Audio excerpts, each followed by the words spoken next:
Bagong bukas na bulaluhan sa GMA Cavite na kung saan 150 pesos lang, meron ka ng masarap na bulalo, unlimited rice, unlimited sabaw, at may kasama pang inumin. Kaya naman hindi nyo na nga daw kailangan pumunta pa ng Tagaytay para makatikim ng solid na bulalo. Kung saan hindi nyo na nga kailangan pumunta pa ng Tagaytay, kaya nag-jacket ako ngayon eh. Kaya't wag na nga natin patagalin to. Muli ako nga pala si Will. Tara, takas muna tayo. At ang takas nga natin ngayong araw ay dito sa napakagandang bayan ng General Mariano, Alvarez, Cavite. Medyo special nga sa akin tong vlog na to dahil ito lang naman yung pagbabalik ko sa mahal kong bayan makalipas ang ilang taon. Dahil dito sa may Barangay Lumbreras, along Congressional Road nga lang ay matatagpuan nga natin ang isang bagong bukas na bulaluhan. Nakakatuwa nga dahil isa nga sila sa pinakamurang bulaluhan na napuntahan ko. Paano ba naman? 150 pesos lang, meron ka ng bulalo, naka-unlimited rice, naka-unlimited sabaw, at may kasama pang libreng inumin. Guys, tayo, tingnan natin to. So, good day mga katakas. Nandito tayo ngayon sa Barangay Lumbreras, dito sa GMA Cavite. Parang after 1 year, ngayon lang ulit ako makakapag-vlog dito sa GMA Cavite. So, excited ako kasi may bagong bukas ditong bulaluhan. Kung saan hindi nyo na kailangan pumunta pa ng Tagaytay dahil dinala daw dito nila yung sa mismong Tagaytay. Kaya nag-jacket ako ngayon eh.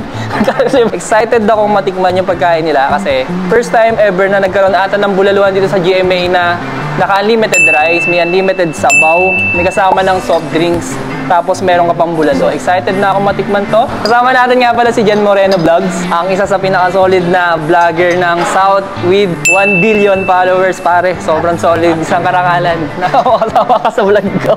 Ito yung pinaka-budget friendly. For as low as 150 pesos. Kita mo naman yung meat. Cheers.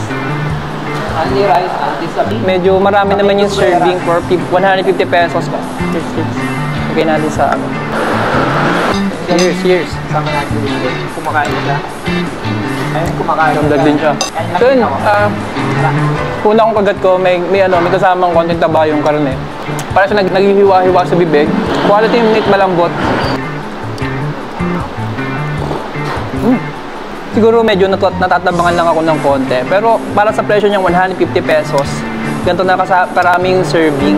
So value for money siya. Tsaka tama nga yung sinabi nila, hindi nyo na kailangan pumunta ng Tagaytay kung nag-crave kayo sa bulalo. Kasi dito sa GMA Cavite, kung taga GMA Cavite ka, or around Car Sigma, pwede na. Cheers! Oo. Tsaka hindi puro taba. Talagang, ayun o, karneng-kerne din talaga. Cheers! Alam mo, talagang pang-Pilipino. Perfect yung yung patis, nakakagana talaga.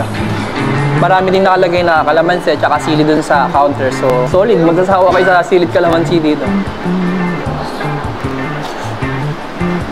Ang kagandahan pa dito, syempre guys, naka-unlimited rice sila. So, hingi tayong rice. Isa lang po. Yun o, ganda pa ng nagsaserve. Yan. For 150 pesos, ma-recommend ko na siya sa inyo. Para to talaga sa naghahanap ng sulit na kainan dito sa GMA Cavite. So ano pang hinahantay nyo? Kung naghahanap kayo ng solid at sulit na kainan dito sa GMA Cavite, dayuhin nyo na nga itong bulaluhan dito sa GMA Cavite. So, tara, samahan nyo ako dahil uubusin natin to. Cheers!